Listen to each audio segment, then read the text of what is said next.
Yeah, I'm here. Okay.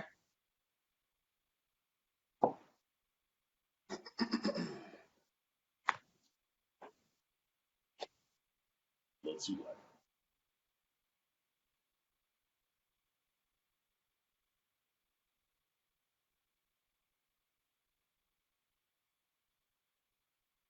You guys, I'm checking to see if we are on. I think we are. All right, we are on and popping, you guys. If you guys go ahead and share it to your platforms, we're gonna get started. All right. Good evening, everybody. Welcome, welcome, welcome. Good evening. No. All right, Bruce, you there with us? I don't see Bruce. Yep, I'm All here. right. All right. Dr. Woods, you got it on your fans? There we go. And I'm about to reshare.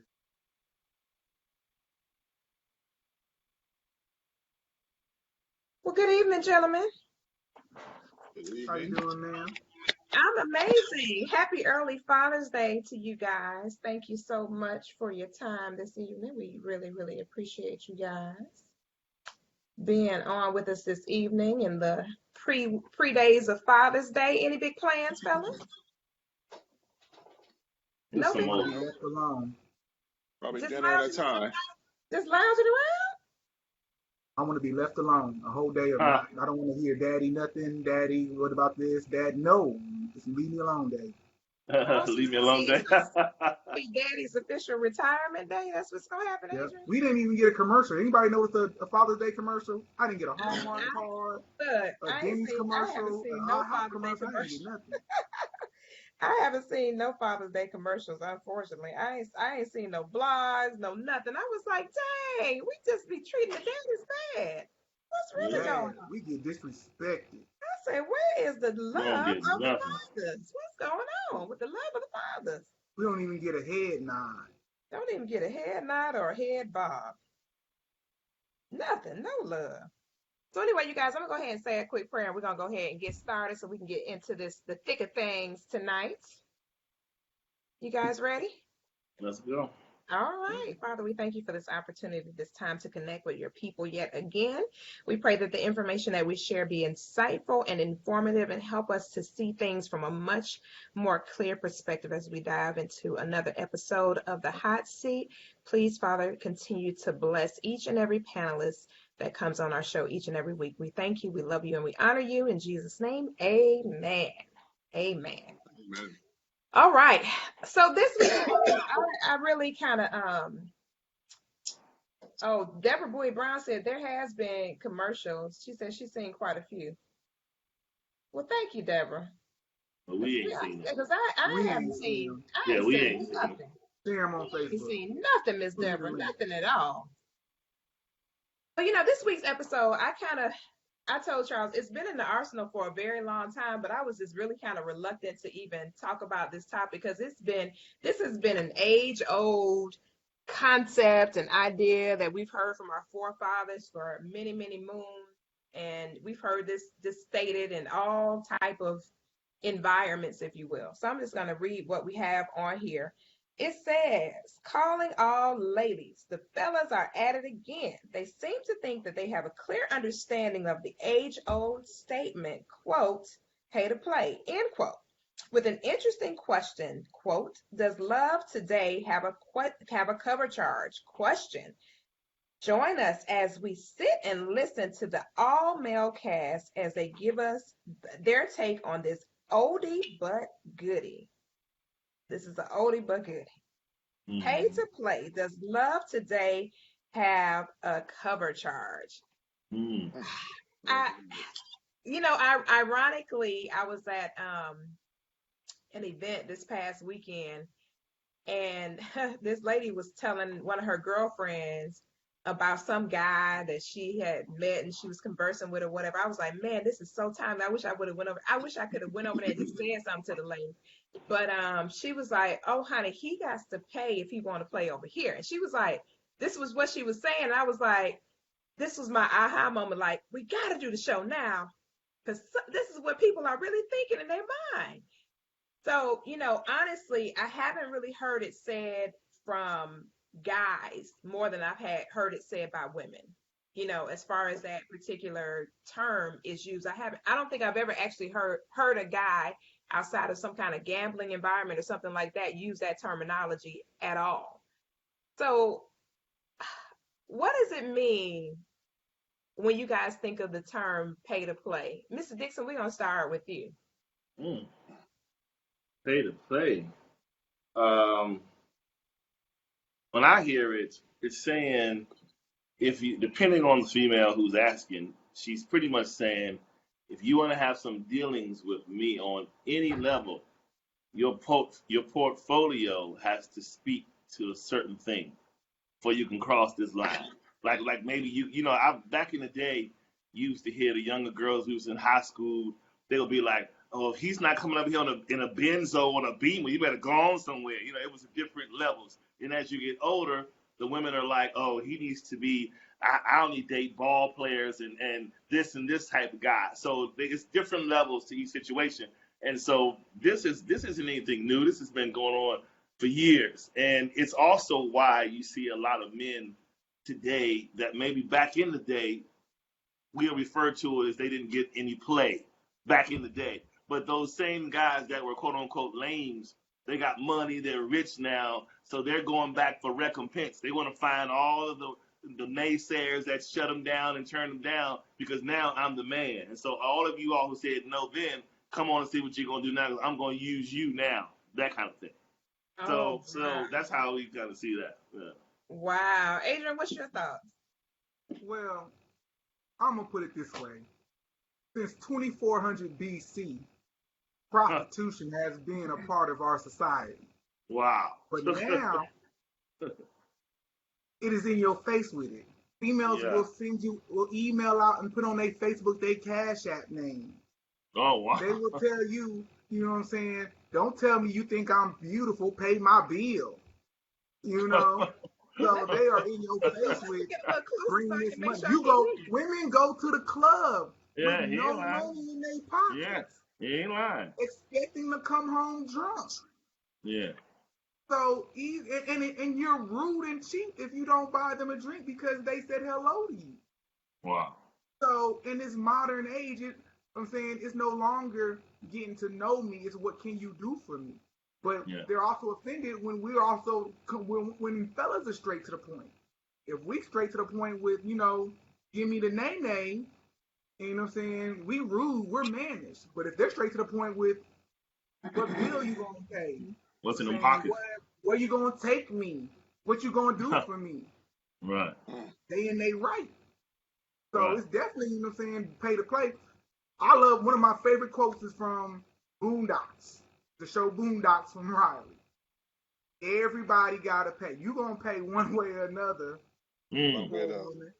I've been married for 20 years, and that first comes around, that mortgage gotta be paid. And I don't think she's gonna hang out if we living in a box. Oh, wow. So either way, you gonna pay. So we just in the society where you paying. Wow. Wow. Wow. Bruce, go ahead. Oh, have mercy.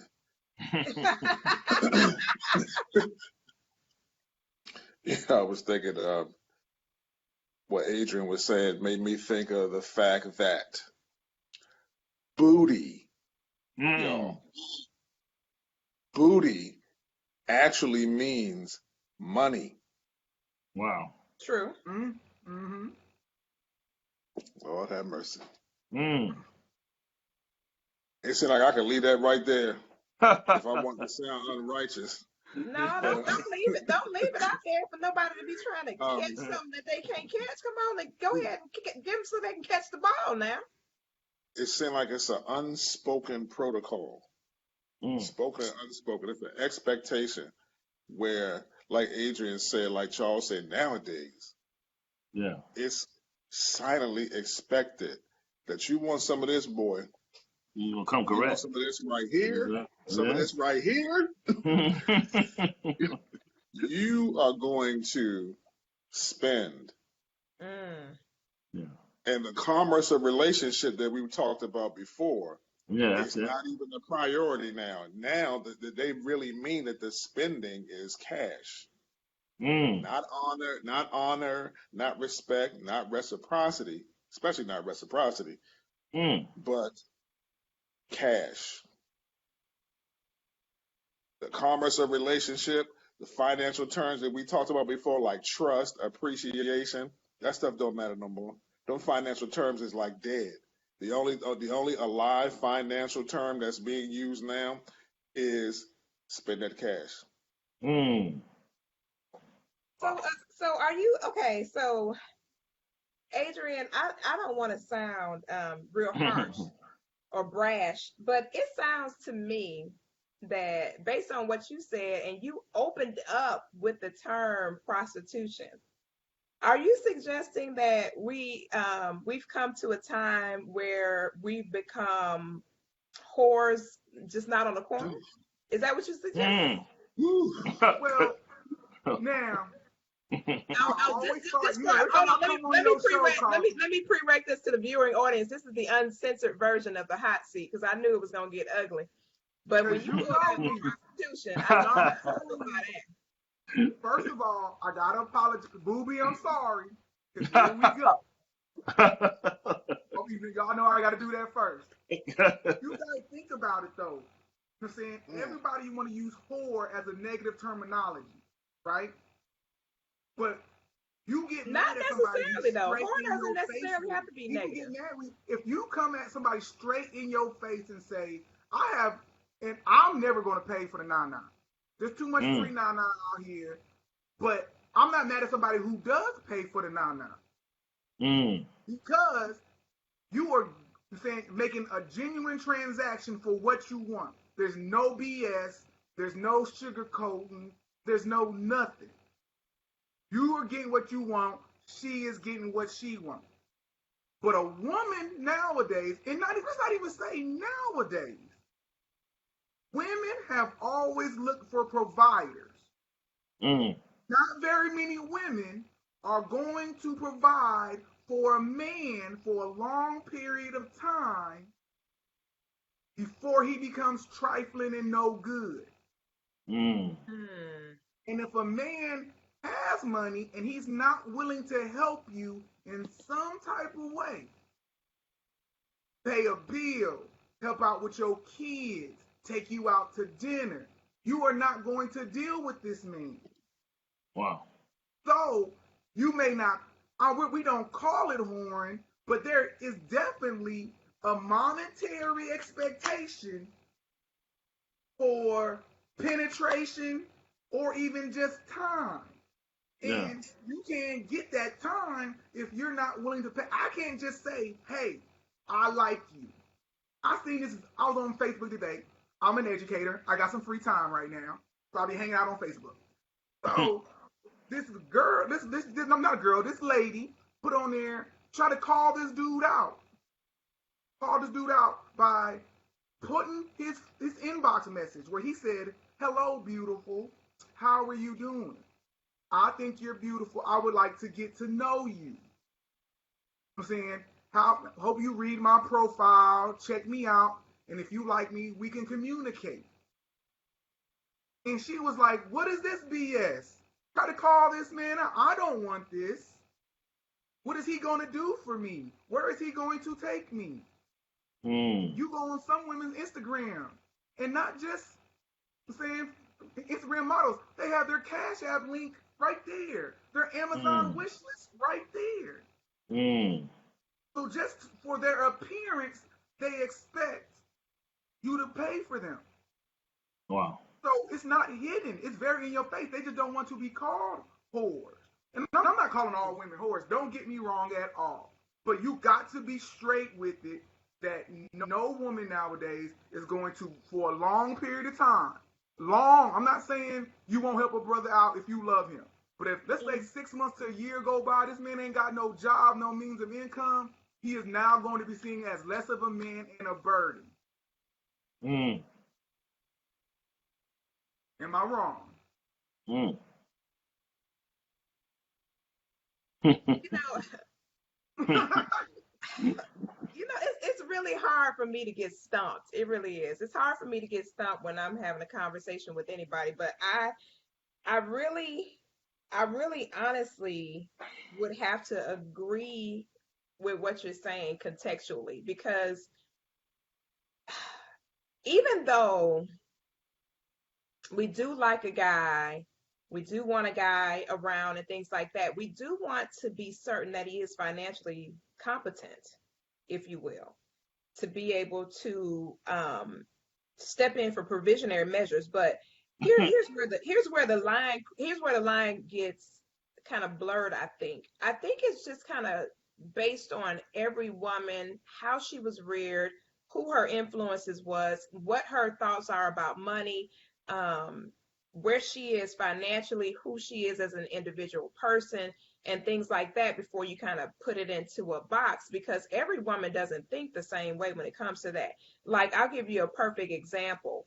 When I was growing up, my mother taught us the value of make certain that you come to the table with your financial stability and your ability to be of value, as opposed to looking to him as your source. Don't look to him as your source.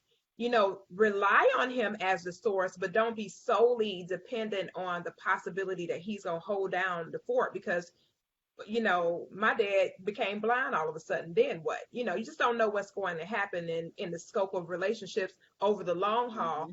So you don't want to have the misnomer of believing that this guy is going to be some Prince Charming and haul you off into some chariot somewhere, and you're going to live in a mansion for the rest of your life. That's not really realistic to where we are as beings in the time in which we live in. For the most part, statistically, most households are ran by two incomes now. It's no more it's a lot of the tradition of the woman not really working and stuff like that. It's more of an interdependency now, as opposed to a codependency concept, and where the guy is holding down the whole fort. So statistically, we're not in the same. You got to look at it like. But we're not in the same space, though. So if you're dealing with a woman, if you're talking about through a '70s mind frame, right? In the '70s, we dropped the ball. We got to be honest with ourselves. Our fathers, our grandfathers dropped the ball in the '70s, and women started saying, "I can no longer depend on you to take care of the household. Have your own." What your words exactly were not. He's not Prince Charming. He may not always take care of you. Have your own. So it wasn't.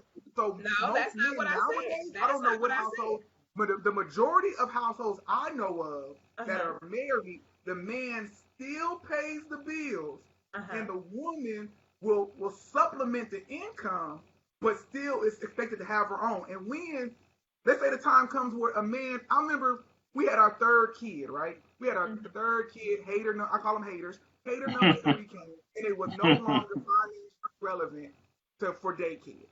It was a huge argument in my house. Because she was like, I have to make my own.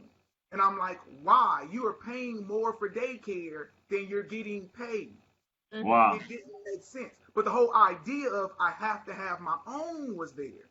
But I've always paid the bills. I don't feel bad for paying the bills. I'm the man. To me, as men, we're taught from the beginning, take care of home. Even if I was not raised by, I didn't have a father. The man who conceived me was a loser. I'm saying it on national Facebook. Tag if you want to. Right. He wasn't around. My stepdad was a loser. I was raised by women. My mentors in my job are women. So my mentality is a little bit different. Right. I was raised to be a man, that you take care of things, you make things happen. My granddaddy taught me to work. So I'm going to provide. But, I didn't look less than my wife for staying at home and taking care of home. But other people kept saying, well, what if he doesn't come through? What if he lets you down? We're already looking at, if he lets you down, you got to have your own backup. Men are not trained like that. Most men don't have a backup stash when the wife is ready to leave.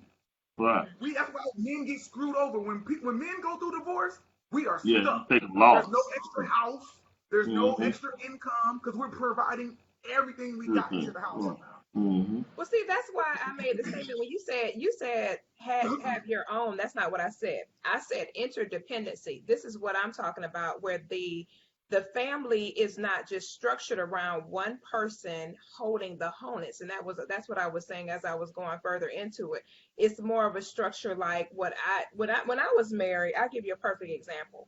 Our structure was that the resources that I brought to the table were utilized for our investments. It was utilized for our savings. It was utilized for our rainy day fund. It was utilized to supplement when the kids were going on this trip and that trip, when we had our family vacation, blah, blah, blah, blah, blah. So there was a dynamic to where I was responsible and accountable in the scope of the relationship to be a contributing party, because it was a partnership. Even though he paid the vast majority of the larger expenses that we had, like the mortgage and things of that nature. But as far as on the back end, the things that we wanted to provide for our family as a unit, we identified those things, and that was my responsibility to go in and make certain that those accounts were funded properly and things like that, and those things were handled effectively. So when we had our children in private school, I couldn't go to my husband talking about, hey, I didn't get the money from this, that. No, that was my responsibility to make sure that that private school bill was handled and funded. So it's just a matter of self-sufficiency, to be sufficient within the scope of the relationship. I know the expectation in some people's mind is still on one side or the other, but I think there's more balance in relationships now as opposed to one-sided, even though there are a number of men, and I'm gonna let Bruce chime in because I wanted Bruce to hop in, Adrian, real quick. But even though there's still a number of households where a guy is still the primary quote unquote source or breadwinner, there are still a lot of women who are contributors behind the scene, making sure that whatever loose ends there are, that he doesn't have so much pressure on him to always have to make sure everything is ran smoothly. Bruce, jump in with us.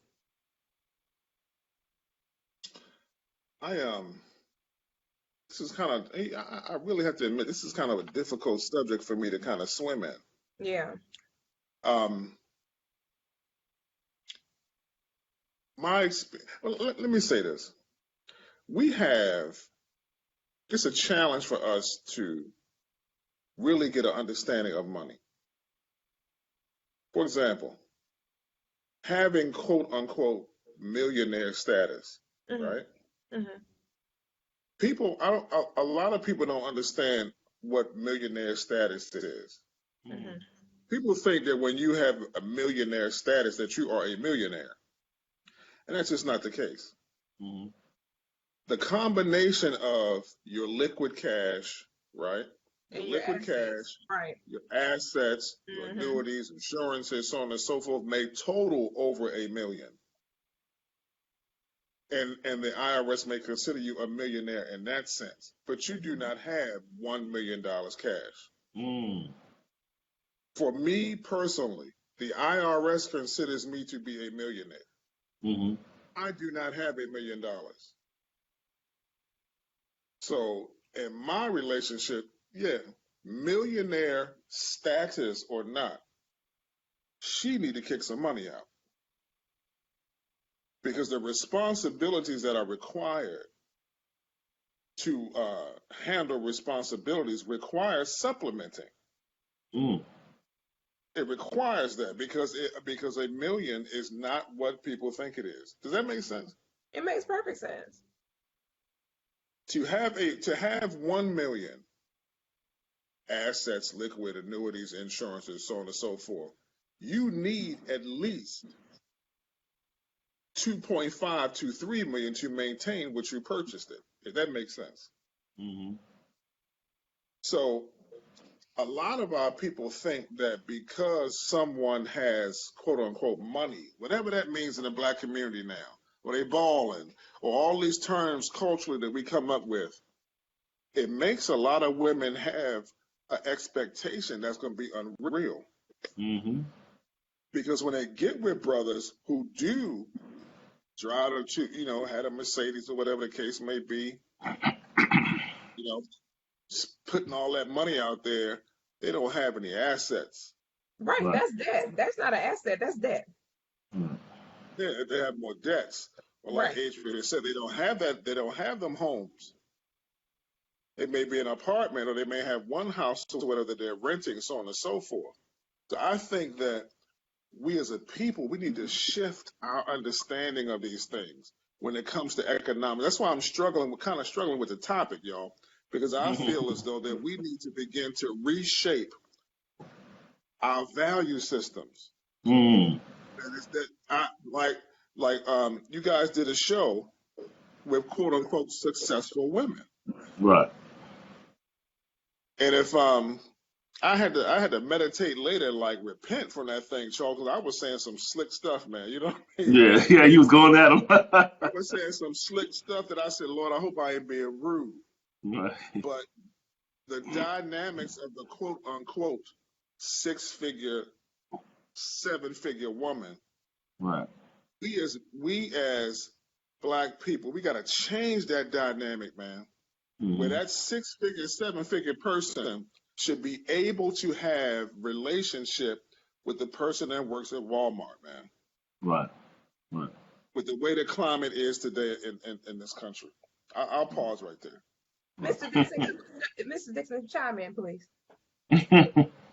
I think today, in this climate that we live in, there is a bipolar disorder going on in the female community. All right. This is why I say bipolar. Now, Mr. Dixon,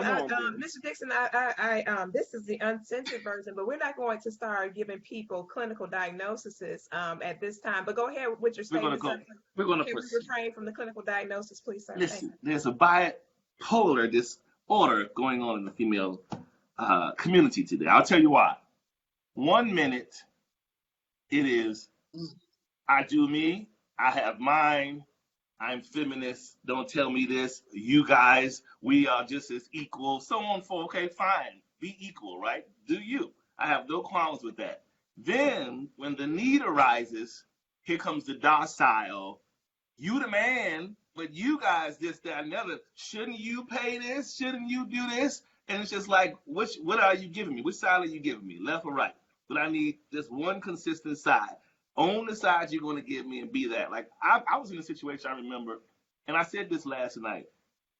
I said some women claim to want relationship when a lot of them honestly want help. They're just not bold enough to say that. Some women want a man that's just going to help them make ends meet, help chipping on this rent, move in, do whatever you're going to do. But I need your resources. They don't necessarily need you. They want your resources. And if they're honest, just say that. I mean, I remember I dated someone once, and we'd hung out a couple of times, and then that couple of times became a little bit more and more. Each time I paid, each time. So here's the thing. Even the time this particular person asked me out, now I'm thinking, how you ask me out and go to the expensive place and I'm still paying? You treat me, if you're gonna ask me out, you treat me. What's wrong with you treat me? If you're a working woman, right? You treat me sometime. So, no qualms. Then at some point, it sounded like there was a qualm in that, sir. You said no qualm, but you sound upset right now. No, I'm gonna tell you. I'll give you a rope of measure to hang your stuff. All right. So I said fine. Then, after the activities exchange, right? Those kind of things went on. So forth and so on and so forth. All right. So then, now, here's where the manipulation comes in. Now that I've done this, now let me see if I can play my hand. So the thing is, usually when you start sexual activity with someone, it becomes a schedule, some sort of frequency, structure to it. And so sometimes people feel like, okay, so if I can give this person a taste, they'll have an expectation. And if they have an expectation, I can withhold something until I get something. You understand what I'm saying? I can play fishing with you. So the thing is, this particular person, I would say, hey, let's go out, let's do whatever, hang out. And then it was always the same resounding thing. I'm pretty easy to get along with. I mean, I'm real simple. It just takes little things. I said little things like what? Like some flowers, then I was waiting. I said flowers are dang near free. So what else? Okay, so then she was like, gifts. trinkets and things. And I was like, so those are the things that get you to behave or quote unquote conform. It's like she was pretty much telling me, if you do these things consistently to massage me the way I want, then I will perform for you. That's what she was pretty much telling me. And so I told her, I said, unfortunately, this is the wrong guy, because I don't need it from you. I just don't need it. If I needed it, fine, but I don't need it from you. I'm not built that way to need it from you. I can get it my own way, however. So nonetheless, I told her, I was when you say get it, what is the it, Mr. Dixon, you talking about? Well, at the time we weren't in a committed relationship. So at the time, her and I were in a committed relationship, so there was no boundaries as to who can go where at the time. So y'all were just hanging out and having sex. So that was just somebody just keeping it happens. This happens, Miss Brown. I'm sure you know. But anyway, all I'm going to say on tonight is this. Sometimes in the grown folks ministry, as you put it, people start off, and it may be unspoken that we are dealing with each other without other people involved, but you're not necessarily committed. It happens every day. So nonetheless, me and this person, we were dealing with her, and she came out and said it. When I backed her into a corner verbally, and I made her come out with the truth. She said, so I'm sorry. She said, I'm used to men doing me a certain way. I said, spill it out.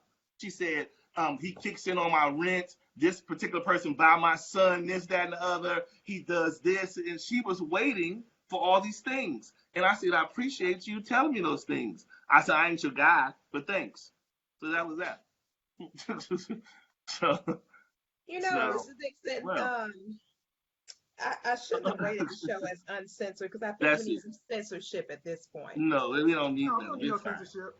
We're gonna blow this out. We need some censorship. We're gonna go to the comments. We're gonna digress a little bit and go to the comments because can I go to the comments? I'm looking at one. I've just been dying. I've been dying.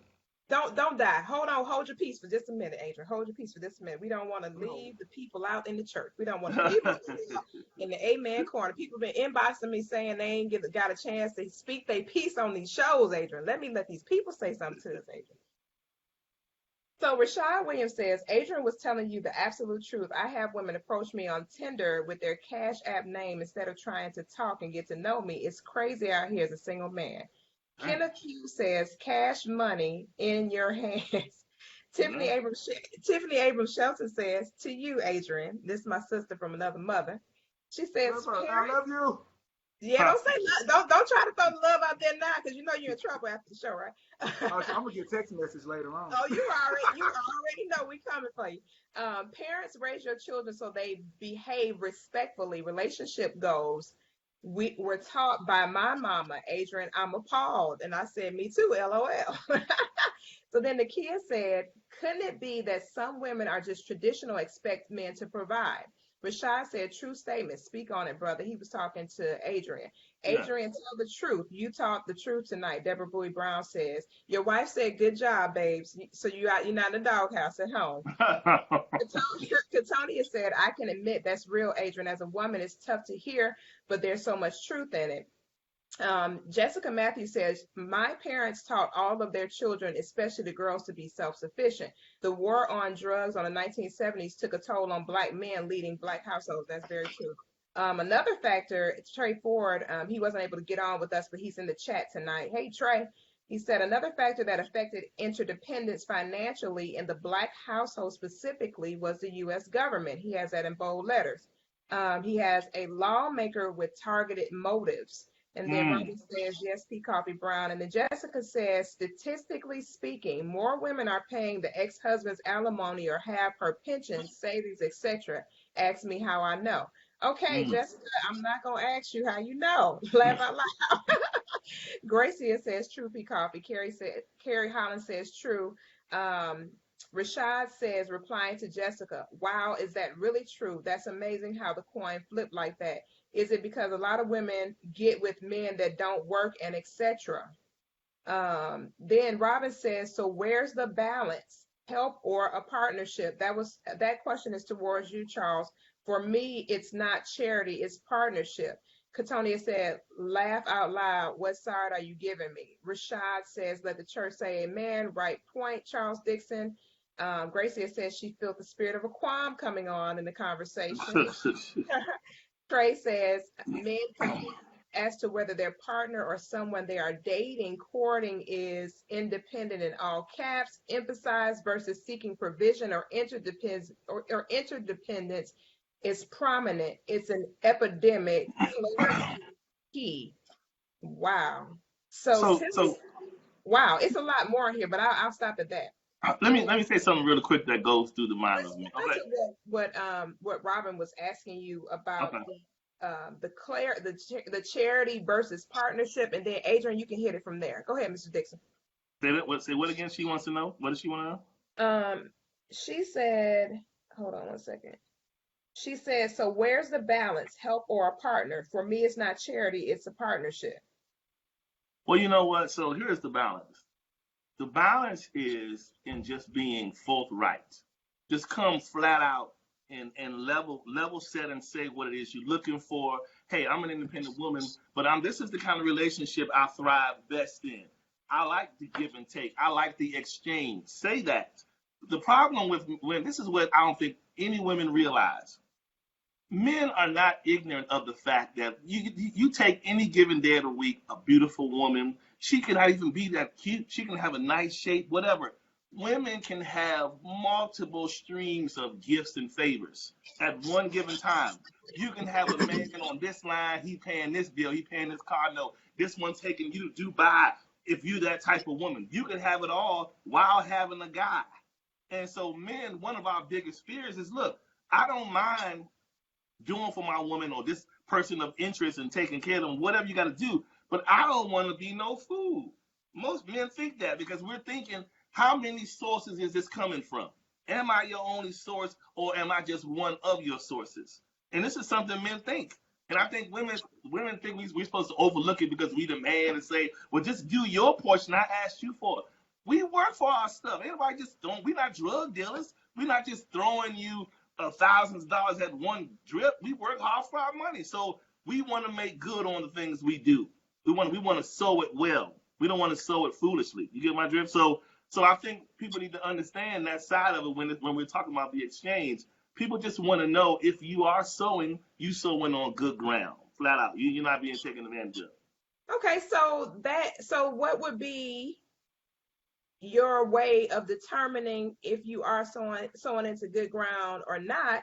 Because I mean, kind of what I hear you saying is basically everyone suffers because of one person's behavior, is what I hear you saying. Not necessarily. I'm just saying this is in a case-by-case situation. Each man, I guarantee you, if you talk to most of these guys in these comments, they have entertained women that they wondered how many sources she had. It's something that goes through all of our head, depending on the chick that you're dating.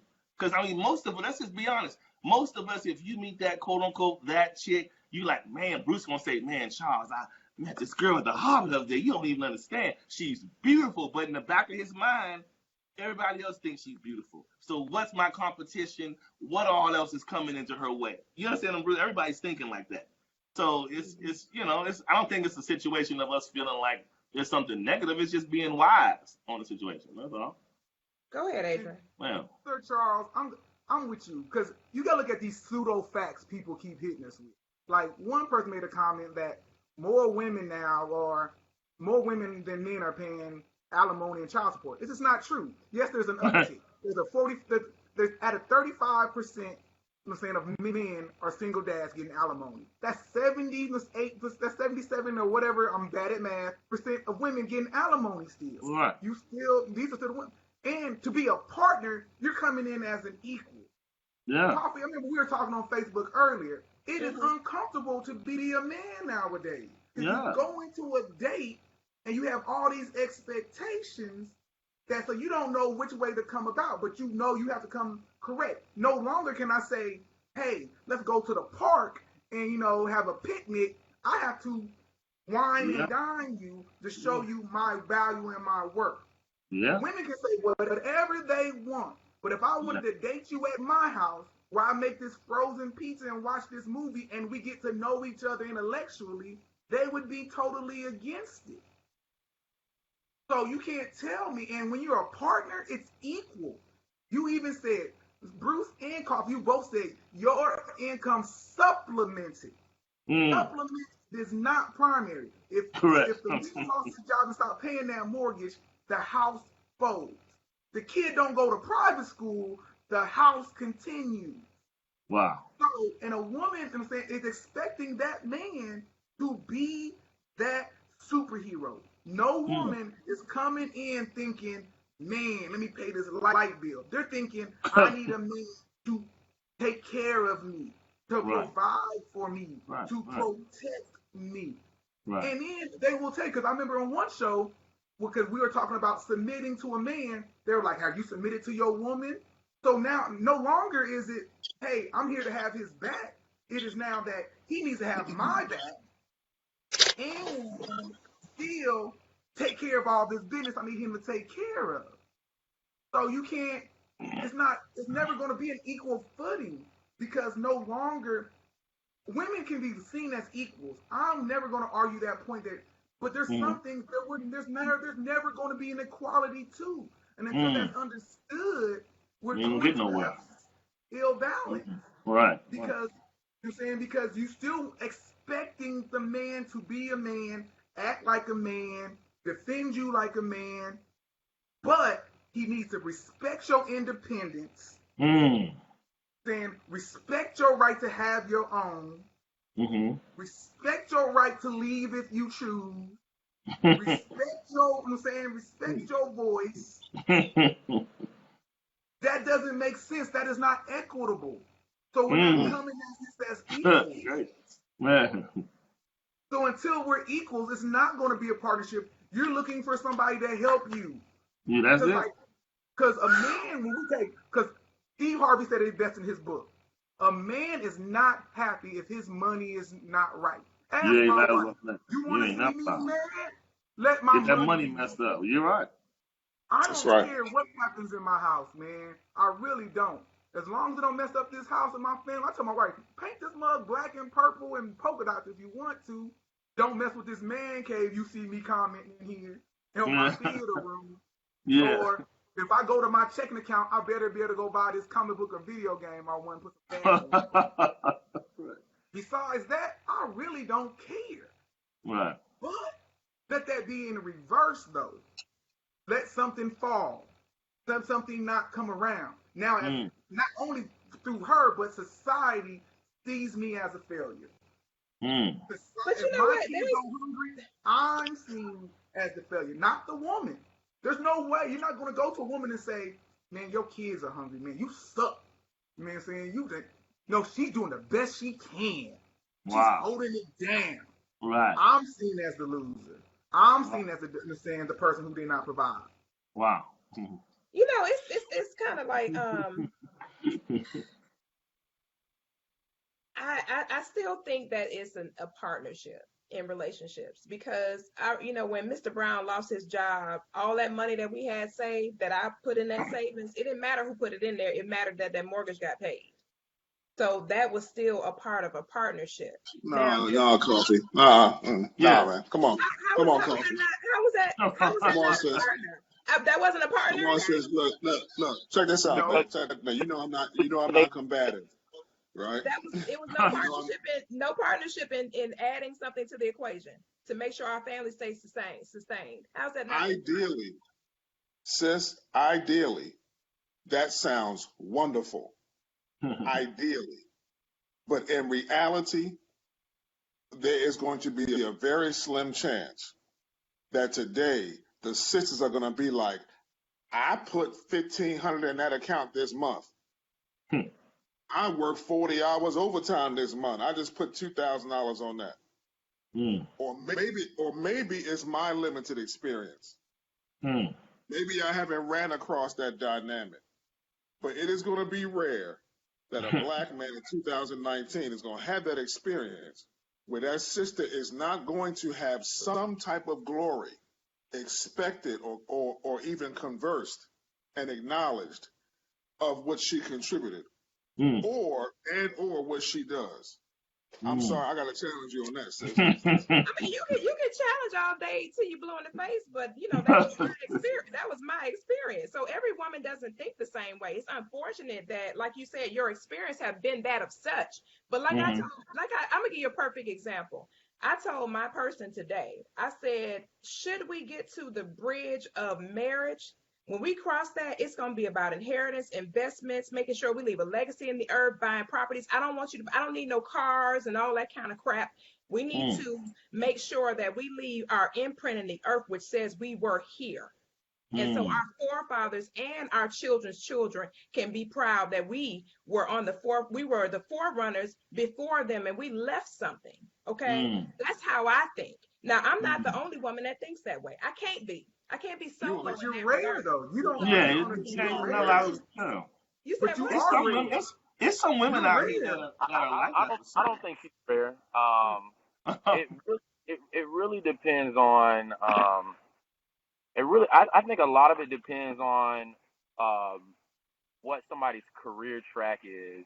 Right. That determines a lot of because the first I guess the first entrant as far as how your value system is set up is your family. Absolutely. The second and more, I think the more or the potential for a more dominant is what you learn from 18 to 30. And so basically the reason I say that is because I'm an entrepreneur. And so there's something that I don't think I've heard anybody say. A lot of times you think of equally yoked dealing with like your spiritual beliefs, and that's equally yoked as well. But I think another area of being equally yoked is your value system and things that are secular, like financial mindset, yeah, things like Absolutely. that. And so I do agree with Precious that there are women out there. It's not the majority, but it's not like rare. You know what I mean? Because I know some. And I have the benefit of my network being comprised of that, and that's why I brought up entrepreneurship, because the female entrepreneurs are the ones that that I feel dominate that space. Because independent. Because they can. I don't want to overuse interdependence and independence. Why don't we call it capability? So there are some women with higher capabilities to do it on their own, but still with the mindset to have 7 sugar daddies. Right. And they chips, and they keeping it for themselves. Right. You know what I'm saying? And so there's a lot of skepticism as a man for like, are we really working together? Your grandmama told you that separate account, separate this, separate that, separate this. And when it hits the fan in a relationship, the man is scrambling on loose ground, trying to figure it out. And in the worst time period of his lifestyle, we talk about the money side of this thing, and to see men go in shambles and have less support from family, less support from I manage some comedians, and this is a joke that hit home. When a girl goes into a situation where something happens with a relationship, things fall out, and there's some need, there's some lack, the village rise up. But when your boy has that same situation happen, unless he's your brother, the joke was the guys be like, man, that's crazy. Well, I'm gonna let you go though. And that could be left hanging and left to fend for yourself, left to figure it out, and still provide for that said relationship that has failed. Right. And your low status, and getting kneed and kicked in the face verbally, hopefully, about it. Right. It's crazy, man. It's crazy, man.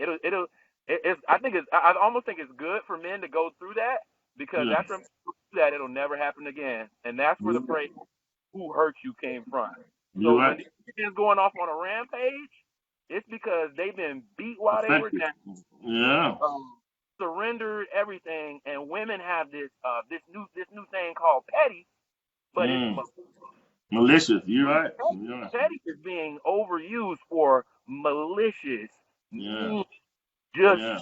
Oh my God! I look. We've all seen it. So we can't act like women don't come for the core. Right. when a brother down and out. And so Right. there's it's energy exchange. There's cause and effect. Right. So the effect That's good. of some of that Mm-hmm. activity that goes on in the female specifically Right.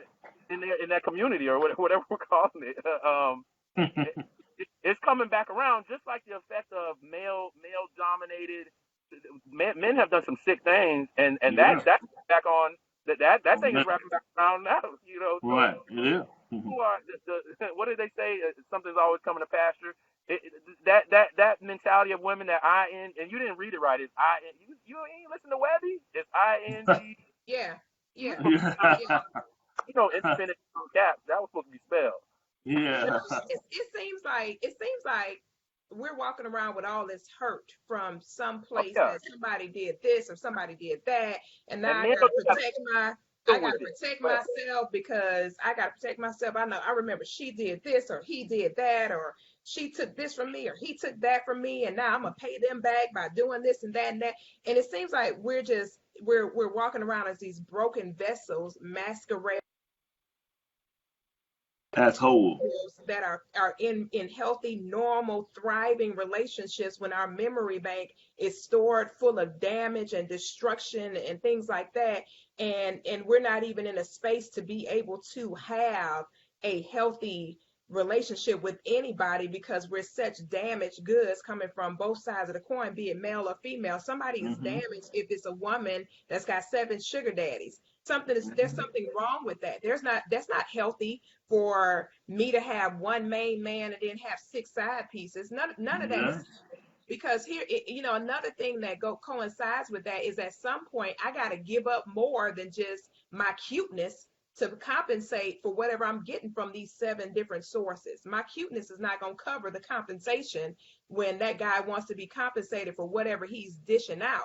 So there goes another problem. That's where you got all these diseases and all this other kind of stuff coming into play, or these unwanted pregnancies and blah, blah, blah. People just making babies by default, by accident. Oh, the condom broke with this guy, but that's not my main dude. This guy's my main dude over here. Blah, blah, blah. So how I'm explaining that I'm pregnant, da, da, da, da, and the list goes on and on and on. And it just seems like it's unfortunate at best that we're not able to have healthy, whole, high energy, high functioning transfers of energy to be able to build what we came here for in the first place. That's legacy, dynasty, and to be able to add value and take care of widows and homeless people and orphans and stuff like that. Be in a position to give back to the earth. That's what we're supposed to be here for. That's the ultimate purpose. It's not all this self-sufficient I stuff. That's part of it. I got 3 statements real quick. 3 statements, then I'm gonna pass the mic. Statement number 1 is, you know what I'm saying? First of all, my wife, she holds me down. I'm talking this noise, but my wife do hold me down. She is one of them. She'll hold it down. But I also want to go back to, I see somebody on the comments and what you said, Coffee. When he lost his job, your savings helped out, right? But that money, that brother didn't have. No. I said the savings that we had saved up. That you said about partner or help, and I said that was a partnership because you were able to save money, right? That was my responsibility. So I said, right. But my thing is that brother didn't have it to save the money. That's what I'm saying. That brother, somebody else said in here. They said when my husband lost my job, our savings covered us. Our savings, absolutely. We don't have the opportunity to keep putting into the savings because we're giving out to the family. You know what I'm saying? Because I have lost my job. My wife has covered me with her savings, but I don't have the supply to take care of home. And I make a nice check. I'm retired military. I do good. But there's not enough for me to take care of home and save. Like, your responsibility was to save. He can't because he's taking care of home. Well, actually, he did. We didn't even tap into his money. We left his money where it was because his money, what he did was he put his money inside of an IRA. And so what he did was he put that money separately. We didn't even, when he lost his position, we didn't touch that money. We let it sit right there because that's not what that money was for.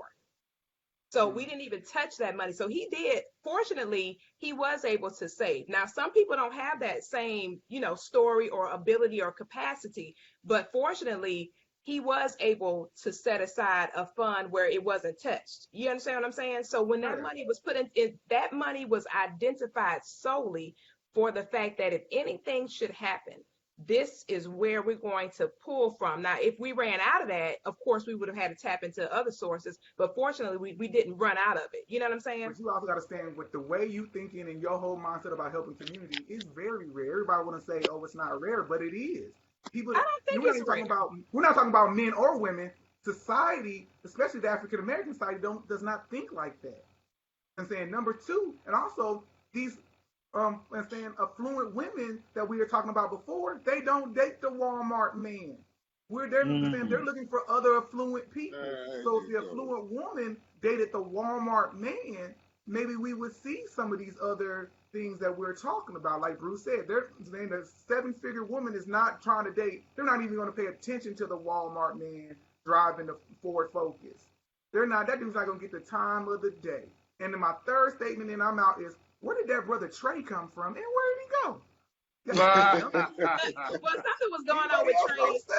Something was going on with his where he was located, unfortunately, because he was fired up in the comments. He tried to get in, but it didn't work. He fell back off. But Bruce, I see your wheel spinning over there, so go ahead and say what you were thinking, Bruce.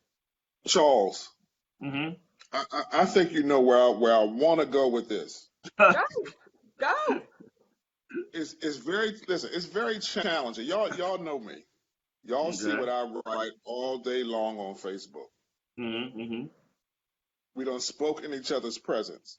So y'all know where my conviction lies. It is very challenging for me to discuss Black relationships between a man and a woman and not deal with the real elephant that's in the room.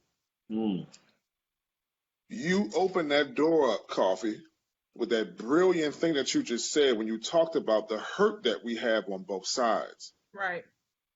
That didn't come out of osmosis. A lot of our conditions were socially engineered from the 70s on up. I could go way back. I'll go way back further than that. When you and I were on the plantation, Coffee, me and you were married, and we were trying to escape that plantation. It was you and I running in those woods together, where there was dogs chasing us. There was white men with rifles on horses trying to find me and you. And it was me and you against the world. Do you understand what I'm saying? That dynamic should not change in 2019. See, back then, the Black man and woman, I'm going to get stirred up, but back then, the Black man and woman, they knew that they had to have each other.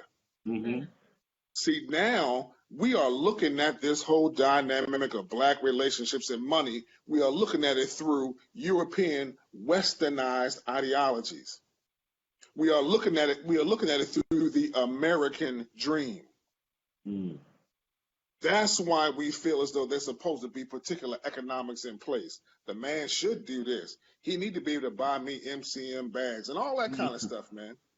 The culture, the way it's handed to us, the Real Housewives of Atlanta, the Real Housewives of Potomac. Have y'all seen that show? They right down the street from each other. You know where they at. Yeah. The Real Housewives of Potomac, where every dynamic in the relationship, the brother got to be balling. Yeah. That's not the experience of the majority of Black people. Right. Coffee, what you are saying is rare. You have a brilliant mind to know that we're supposed to leave a legacy for our grandchildren. That's how your father raised you. You are rare. The masses of our people don't think like that, Precious. They do not think like that. The majority of our people think like love and hip hop because that's what we are eating. That's what we are eating and feeding the subconscious. Right. We have to change that dynamic. We cannot look at Black relationships, the Black family, Black economics. We cannot look at that through the Americanized dream. That's a lie for us. We got to take it back to when we were running through them woods together. You understand what I'm saying? When we was running through them woods, Coffee, when I was holding your hand, hoping they didn't kill us, it didn't matter if I had $100 in my pocket, you only had 5 cents in your pocket, or vice versa. We were in it together. That is what we're going to have to get back into. No. We keep looking at these dynamics through European, westernized, American dream ideology, and that cannot work for us. It doesn't work for us. We're no longer a need, we're a want. You know what I'm saying? Exactly. I want you. And it's that pain. And it's that pain. Sorry to jump back in, Adrian. It's that pain that coffee is talking about that causes us to look to only just want stuff. Right. Buy me these bags. Buy me these shoes. Take me to Dubai because I don't feel like something. So I need you to come into my life and make me feel like something. Yeah. Because I either grew up rough, I grew up in the hood, you know what I'm saying? I grew up broke, or whatever the case may be, or whatever the dynamics is. My mother was getting high, my father was an alcoholic, whatever the case may be. Now I'm an adult. I need you to supplement my low esteem, my low sense of value with material things and money. Right. That's where we are now as a people. And that's why we can't bring our families together properly. Correct. That's it. Wow, Mr. Dixon, I'm going to pause right there. Mr. Dixon, can you bring the train in the station? It's 9:06, and my goodness, my Lord, the time went by real quick. Mr. Dixon, can you start wheeling us in on tonight? Mr. Agent, got something on his tongue. Go ahead, Mr. Go ahead, Agent. We're swinging around. Oh, have mercy. Go ahead, Agent. And I'll make this my little last statement. I know it's time to go. We got to roll out. You know, I love doing the show with y'all. I'm gonna put it this way. I have an adopted son. How many people know this? You know, I've had him since he was 15 years old. He's 23 now, and you know, and I'm still teaching him how to be a man. And one thing I teach him is about how to pick the right woman. Right? The right woman will make you a better man. Right. But, and that's the truth. The right woman will make you a better man. That's true. A king is nothing without the right queen. Right. You know, that's why she's the most powerful piece on the chessboard. Absolutely. But, like my man said, if you are a want and not a need, if you can't run through the woods together holding each other's hands, no matter what you got, you're going to make it. You're never going to grow. And if you're coming to me I'm going to use this word, I am disgusted with the modern single woman. And I'm going to say, I'm disgusted with the modern single woman. Not because their ideal of what they want does not match what they need. That's right. And we're seen as a woman. Anybody, I don't care, anybody can make that next level of success.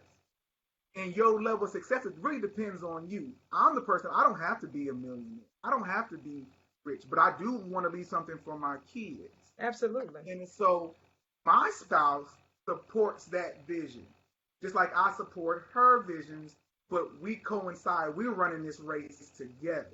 So if you keep coming to me, what can you do to upgrade me? What can you provide me?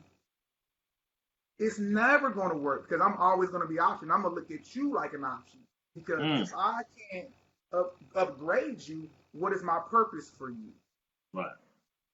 So until we see each other as I need this person not to survive, but to reach my purpose God has made for me, right? We're always going to be missing the mark. We're never going to make it. Asians, Indians, I'm saying, even I'm saying Caucasians, they pull their money in a group, buy a community, build that community.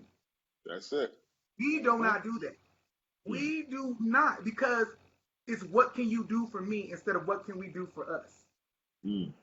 So, and if I see you as a woman and you're all about what can I do for you, if I can't get to know you before because I'm a spoiler. I'll buy my woman the world. My boo be, baby, what you want? Tell me when we get off this computer. I got you. But I also know when the chips are down, she's going to come grab my hand. I'm saying I've been to the point. I'm saying I'm going to put my business out there. When I was young, I sold crack. I straight sold crack. My woman told me, man, I can't be with you if you're in these streets selling these drugs. So I had to give it up. And when I say I gave it up, man, I come from nothing. I come from no money. I was like, man, I ain't got no money. She was like, I want to go move. I ain't got it. She was like, baby, let me pay. And it took a while for my ego to let her pay. Yeah. You know what I'm saying? Because my man ego was but then she would like, she'd buy my lunch. She'd take me to the movies. We lived in an apartment where you could see through the door. So now when you come to my house and everybody's like, oh, you got money, you rich. You know what I'm saying? Oh, don't she got to make as much money? No, because when I had nothing, this woman was there. Now that I have something, we're going to celebrate this to what? Together. But people ain't thinking like that. And until we think about together, we're always going to be separate. Right. I would say it like this. I think if I had to give some advice on this plight topic, period, it would be like I'll repeat what I said before. I think people, before we decide that we think we're discovering that we need love in some form or another, we need to kind of really just kind of be honest with where we are.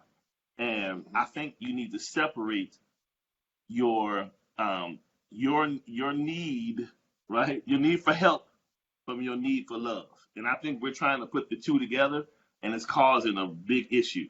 And I think one of the worst things anybody can do is lead in to love with a strong need. You're going to always get messed up like that because you're not going to take the person for who they are. You're only going to take them for what they can do for you, because on the other side, the person, they see you dressed up, you're pretty, you all laid out, but behind that date, you're thinking, I got to pay this rent and this car note. Now, he's enjoying you, wanting to have a good time and wine and dine you, but you're thinking in your mind, transaction, I need something. I have a problem. And that's the wrong way to date anybody towards love. And sometimes you got to take a seat. I'm not ready. I may look nice. I may be curvy, all of those things, but my picture is messed up. Like for men, I know for me, if I've been in situations where I've taken L's, I like to go up to myself because I know I don't feel right. I don't feel right. So for me, I'm just kind of like, now granted, men, can we appreciate that pat on the shoulder? It's okay, baby. That's great. But internally, I think one of you all said it, internally, when men take loss, we just not right because we want to be the men that we were bred to be. So if we taking an L, we don't feel right. And so this is why, so I'm just saying this to women. If you are in a plight and you feel yourself needing, you're at a deficit, you're needing more help than you can consume love. It's an imbalance. So you need to say, hey, I gotta wait. I don't need to go out with Bruce because he's balling. So what? It's Bruce. That's Bruce's money. He may be a nice guy and generous, but it's his money. You're not his wife. So you can't lead in thinking because you're cute and because you got a good smile that he just gonna break you off and change your life. That's not how life works. And again, here's the other flip. When did we feel like one tool from one sex and another tool from the other sex is one greater than the other? You got a vagina, we're saying this, he has a penis. Why do we trade off these pieces as if okay, Adrian, your penis ain't worth nothing, my vagina's worth everything, so go and give me all your money. His penis is worth something too. Why do we have to switch off this thing like this where we feel like we are buying vagina?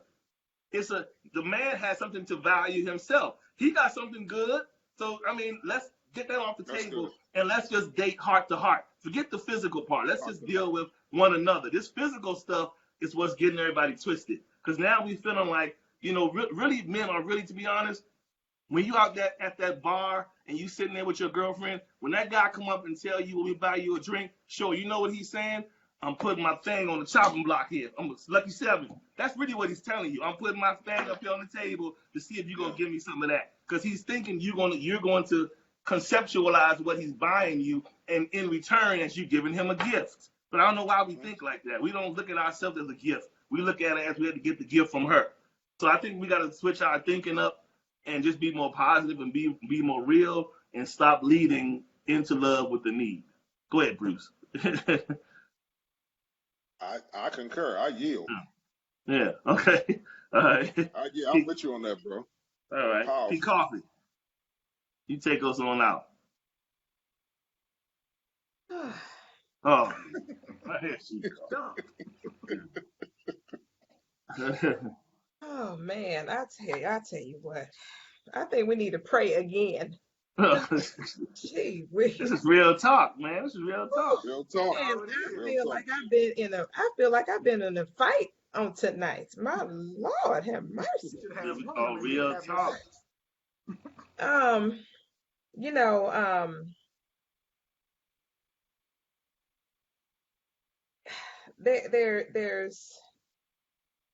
there's so much to be said for this entire segment tonight. Yet, I mean, I'll just say this. There's a price for everything that's tangible that we have to have access to. I mean, even from the biblical stance, it says money answers all things, meaning anything tangible requires an exchange of resources in order to access it, period. Right. So everything has a price to it. It just so matters that we put it in the right perspective for the right reason, for the right usage. I just feel like we've taken things out of context and out of the right light and out of the right perspective, and we've turned this whole dynamic of relationship into routines and rituals and all types of dysfunctional stuff and things that have nothing to do with relationship, period. Right. And sustaining something whole and tangible and real and all that stuff. And when Charles was speaking about anatomy a few minutes ago, it just coincides with what Adrian said when we initially started, the idea of prostitution, where men were paying for favors from women. It's still an imbalance when it comes to that. It's still not a whole bunch of men out here selling their bodies. It's the vast majority of those sales come through women. So I think that's where a lot of that ignorance stemmed from as far as that's concerned. However, it shouldn't translate into healthy, normal, high functioning relationships. That mentality and that behavior should not be within the scope of that dynamic at all.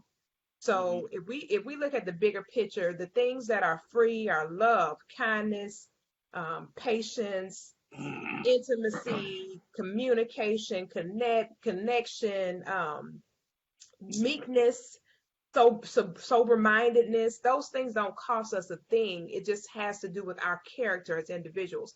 So I think if we can hone in on the character of the people that we've called ourselves, attaching ourselves to, then we'd be able to identify a lot of this behavior and eradicate it and excuse ourselves from being tied to these type of individuals. If we stop these physical exchanges out the starter gate and start looking at people's character, a lot of this stuff will be eliminated. It won't even happen. It won't even get a chance to manifest because we're looking at a person's character outside of their physical prowess, how they look physically. Of course, we all know that's what we first see when we run into a human. That's common sense. Nonetheless, we have to think high enough to be able to understand and know the person that we're dealing with before we start making these DNA swaps and everything else and finding ourselves in these unhealthy, dysfunctional situations which keep going on to the next person and the next person and the next person. It's like an infestation of some type of disease that there's no control of it. It's just out of control. It's just out there, and everybody got it now. You know, it's like I'll give you a perfect example. HPV. It's the #1 sexually transmitted disease in the world. In the world, they don't know where it came from. There's no cure for it. It's a virus. So we're living in the age of the virus when it comes to this idea and this mindset. It's a viral infection that's gotten totally out of control. But again, the way to control it is to keep our physical, as Mr. Dixon said, our vaginas and penises to ourselves so we can think with this head and not the one that lies between our legs, male or female. Good stuff. We're going to take us on out here. So with that, you guys can send all your payments to. Here we go. Hold on. I was going to say Charles, Bruce, and Adrian's Cash App. I don't need no payments on tonight. My payment was being able to participate on tonight. But, you know, guys, we appreciate you guys chiming in with us tonight. The comments were fire. We weren't really able to get with all of them. But I tell you what, this was a great dialogue. Trey, thanks for chiming in when you could. My friend, we'll get you on the next time. But Adrian, Dr. Woods, we appreciate you being with us. Bruce, we appreciate you as well, sir. Thank you so much for your contribution to the show. And Mr. Dixon, thank you for being the wingman, co-author, co-host, co-conspirator.